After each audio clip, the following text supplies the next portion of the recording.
Hi எல்லாருக்கும் வணக்கம். நான் உங்கள் சங்கர் விஜய் பேசுகிறேன். என் கலக்கல் சினிமா. இப்போ நம்ம சூப்பரான ஒரு படத்தோட ரிவ்யூ பார்க்க போகிறேங்க. ஆர்யா, கேட்ரின் தெரேசா மற்றும் பலர் நடிப்பில் ராகவா இயக்கத்தில் வெளிவந்திருக்கும் படம் கடம்பன். இந்த படத்தோட கதை ட்ரெய்லரில் பார்த்த மாதிரியே காட்டுவாசி மக்கள் மேற்கு தொடர்ச்சியில் ஒரு காட்டில் வாழ்கிறாங்க.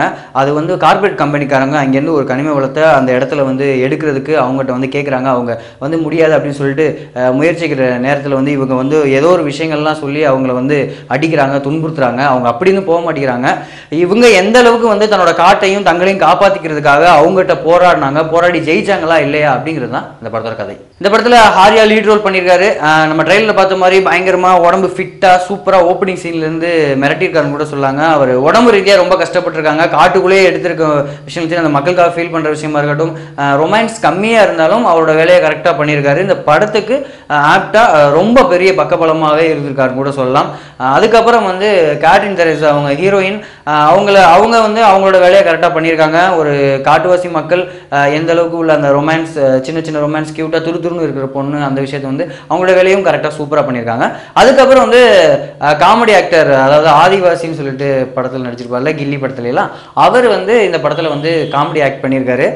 அந்த காட்டுவாசி மக்கள்ல அந்த குழந்தை பெற்றுக்கிற சீன்லாம் வந்து நல்லா பண்ணியிருப்பார். அவர் கொஞ்சம் அங்கேயே சிரிக்க வைக்கிறான்னு கூட சொல்லலாம். மற்றபடி எல்லா ஆர்டிஸ்ட்டும், அந்த காட்டுவாசி மக்களாக இருக்கட்டும், ஆப்போசிட்டாக வில்லனாக இருக்கட்டும், அவங்க கூட உள்ளவங்க எல்லாருமே வந்து இந்த படத்தில் அவங்க வேலையை கரெக்டாக பார்த்துருக்காங்க.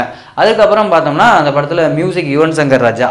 யுவன் சங்கர் ராஜா என்ன பண்ணியிருக்காரு அப்படின்னு பார்த்தோன்னா, அவரோட ஒர்க்கு இந்த படத்தில் வந்து காட்டுவாசி அந்த சோகங்கள் அதெல்லாம் அவங்களுக்குள்ள எமோஷனல் இது எல்லாத்தையும் வந்து ஃபீல் பண்ணி கொடுக்குற அளவுக்கு நம்மளை கிரியேட் பண்ணி சூப்பரான மியூசிக் பேக்ரவுண்டு வந்து ஓரளவுக்கு போட்டிருக்காருன்னு கூட சொல்லலாம். கேமராமேன் பார்த்தோம்னா சதீஷ்குமார், இவரோட ஒர்க்கு உண்மையிலேயே சூப்பர். ஏன்னா ஃபுல் அண்ட் ஃபுல் காடில் வந்து நம்மளை வந்து கொண்டு போகணும், அதுதான் கதை. அப்படிங்கும்போது வந்து ஆடியன்ஸு காட்டுக்குள்ளே ஒரு கதை கிரியேட் பண்ணணும். ஏன்னா காடுங்கிறது மேக்ஸிமம் ஒரே மாதிரி தான் இருக்கும்.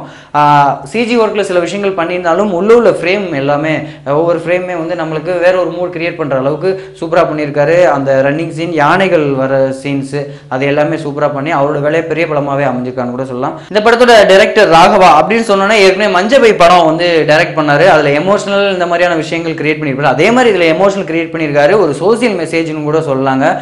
காட்டுவாசி மக்கள் அவங்களோட இருப்பிடத்தை காப்பாற்றுறதுக்கு அவங்க வந்து அங்கே வாழ முடியாமல் சில இல்லீகலாக கார்பரேட் கம்பெனிக்காரங்க வந்து அதை எப்படி அவங்கள அடித்து துன்புறுத்தி அவங்கள வெளியே ஏற்றி அந்த இடத்துல இது பண்ணுறாங்க. அப்படிங்கும்போது அந்த ஒரு கான்செப்டை வச்சு காட்டுக்குள்ளேயே வச்சு நம்மளை வந்து ஃபீல் பண்ண வச்சுருக்கான்னு கூட சொல்லலாம், யோசிக்க வச்சுருக்கான்னு கூட சொல்லலாம்.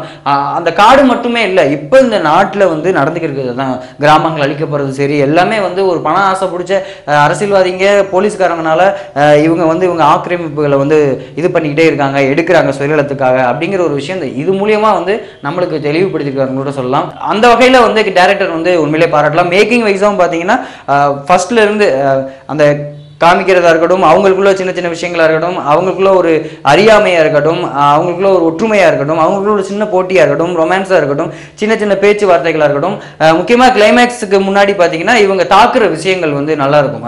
நிறைய விஷயங்கள் கிரியேட் பண்ணி எல்லாமே அவங்களோட, ஏன்னா அவங்களுக்கு தெரிஞ்சது அந்த காடு, அந்த காட்டில் என்னென்ன பொருள் இருக்கோ அதை வச்சு தான் வாழ்கிறாங்க. முடிஞ்ச அளவு அதில் உள்ள பொருளில் உள்ள விஷயங்கள்லாம் எடுத்து நம்மளுக்கு கொண்டு வந்து ஒரு காட்டுவாசி மாதிரியே ஒரு ஃபீல் பண்ணி எடுத்துருப்பாருங்க. அந்த விஷயம்லாம் கரெக்டாக பண்ணியிருக்காரு.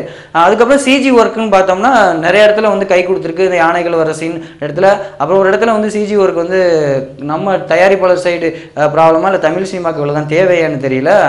அந்த மாதிரி ஒர்க் அந்த அவர் ஆர்யா வந்து நைட்டு வந்து நிறைய அதெல்லாம் கடிக்க வர மாதிரி இருக்கும். அதெல்லாம் கொஞ்சம் பார்க்குறதுக்கு திருப்தி இல்லாத மாதிரி இருக்கும். மற்றபடி வந்து ஒட்டுமொத்தமாக டைரக்ட் பண்ணியிருக்காரு. ஓகே, இதெல்லாம் சூப்பர் பண்ணியிருக்காரு.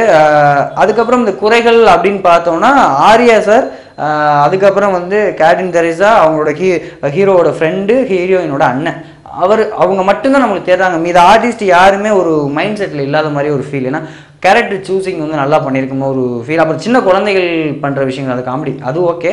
மற்றபடி இந்த வில்லன் அவங்களாம் வந்து ஏதோ அவங்க அதிகமாக யூஸ் பண்ணலையா, இல்லை கேரக்டர் செலெக்ஷன் சரியாக பயன்படுத்திக்கலாமோ அப்படிங்கிற ஒரு ஃபீல் தான் படம் பார்த்துட்டு ரிட்டர்ன் வரும்போது. மொத்தத்தில் இந்த கடம்பன் ஆர்யா சார் நடிச்சிருக்காரு அப்படின்னு சொன்னோடனே கஷ்டப்பட்டு உடம்புலாம் அது பண்ணி காட்டுக்குள்ளே எல்லாரும் கஷ்டப்பட்டு யூனிட்டை கஷ்டப்பட்டுருப்பாங்க. அது பார்க்கும் போதே நல்லா தெரியுது. அதுக்காகவே உங்களை பாராட்டலாம். அதே மாதிரி ஒரு அவேர்னஸ், சோசியல் அவேர்னஸ், நம்மளுக்கு ஒரு விழிப்புணர்வான ஒரு படம் கூட சொல்லலாம். இன்னமும் இப்படிலாம் இருக்காங்களே, நம்மளோட உடைமைகளை நம்ம தான் பாதுகாத்துக்கிறணும், நம்ம கரெக்டாக இருந்தாலும் நல்லாயிருக்கும் அப்படிங்கிற ஒரு விஷயம். அப்புறம் வந்து நம்மளுக்கே ஒரு குற்றம் வரும், என்னடா உண்மையிலே இப்படி அழிக்கிறாங்களே, ஒரு கிராமத்தை இன்னைக்கு நம்மளே அழிக்கிறோம், நம்மளும் சில சூழ்நிலையினால அதை அழிச்சுக்கிருக்கோமே அப்படிங்கிற ஒரு விஷயத்தையும் சொல்லியிருக்காங்க. இந்த படம் மூலமாக ஒரு நல்ல மெசேஜ் சொல்லியிருக்காங்க. அப்படிங்கிற பொறுத்தவரையும் இந்த கடமன் டீம் கண்டிப்பாக ஒரு வெற்றி டீம் தான். கண்டிப்பாக one time watch out movie இந்த கடமன். இப்போ என்னோட ரிவ்யூ பார்த்தீங்க, படம் பார்த்துட்டு வந்து ஆடியன்ஸோட ரிவ்யூ எப்படி இருக்குன்னு பார்க்க போறீங்க. அது ஆர்யாக்காகவே படம் பார்க்கலாம், சூப்பராக பண்ணியிருக்காரு. காட்டுக்காக பண்ணதுக்கு தலைக்கு ஒரு சல்யூட், டேரக்டருக்கு சல்யூட். டேரக்டர் எமோஷனோட சேர்ந்து சொல்லியிருக்காரு. காடுகள் வந்து நமக்கு வந்து சாப்பாடு போடுற தெய்வம் மாதிரி அந்த வந்து ஃபோக்கஸ் பண்ணி பயங்கரமாக எடுத்திருக்காங்க. ஆர்யா ஆக்டிங் நல்லா இருக்கு, கிராபிக்ஸ் ஒர்க்கு, யானைக்கு நடுவில் ஓடி வருவார், செம்மையாக இருந்துச்சு. மியூசிக் யுவன் சங்கர் ராஜா மியூசிக் எப்பவும் போல பக்காவாக இருந்துச்சு. விஷுவலாக அது பார்க்க சூப்பராக இருக்கும், கிராண்டியராக இருக்கும் பார்க்கறதுக்கு. அந்த கிளைமேக்ஸ் ஷாட்டும் அம்மா ஆர்யாவோட ஹார்ட் ஒர்க் தான், ஹார்ட் ஒர்க் செம்மையாக பே ஆஃப் ஆகும். கார்பரேட் கம்பெனிக்கும் காடுகளுக்கும் உள்ள அந்த சம்பந்தத்தை நீட்டாக பண்ணியிருக்காங்க. நல்லா ரியாலிட்டியா இருந்துச்சு, உடம்பெல்லாம் நல்லா பில்ட் பண்ணியிருக்காரு. யுவன் சங்கர் ராஜா மியூசிக் நல்லா இருக்கு. கடமன் பக்கா. நம்ம தலை சூர்யா, அவருக்கு அப்புறம் ஆர்யா. படம் சூப்பராக இருக்கு, எல்லாரும் பார்க்கலாம். படம் பார்க்கறதுக்கு ஒரே ஒரு காரணம் தான் சார், ஆர்யாவோட ஹார்ட் ஒர்க். இந்த தலைமுறைக்கு சொல்ல வேண்டியது முக்கியமான save the farmer, save the forest. படம் சூப்பராக இருக்குதுண்ணா. இந்த மாதிரி படங்கள் வந்து தமிழ் சினிமாவில் நல்லா இருக்கணும். இந்த மாதிரி என்னோட ரிவ்யூ மட்டும் இல்லாமல் தமிழ் சினிமாவில் சுட சுட ஹாட் நியூஸ்லாம் நீங்கள் தெரிஞ்சுக்கணும்னா கலக்கல் சினிமாவை Facebook, Twitter and Google and YouTube எல்லாத்துலேயும் ஃபாலோ பண்ணலாங்க. யூடியூப்ல நிறைய வீடியோஸ்லாம் பார்க்கலாம். அப்படியே யூடியூப்ல கலக்கல் சினிமாவை சப்ஸ்கிரைப் பண்ணுங்க. அப்படியே வந்து சங்கர் விஜய்னு ஒருத்தன் இருப்பேன், அவனையும் ஃபாலோ பண்ணுங்க. அது நான் தாங்க, அப்படியே ஃபாலோ பண்ணுங்க. இன்னொரு விஷயம், எல்லாரும் எனக்கு கமெண்ட் பண்ணுறாங்க, ரொம்ப சந்தோஷமா இருக்குது. ட்ரெஸ் கோடிங்லாம் நல்லா இருக்குன்னு சொன்னாங்க. இன்னைக்கு கொஞ்சம் அப்படியே வித்தியாசமாக போட்டு வந்திருக்கேன். இதுக்கும் லைட்டாக பார்த்து கமெண்ட் பண்ணுங்க. அதுவரை உங்களிடமிருந்து விடைபெறுவது உங்கள் சங்கர் விஜய்.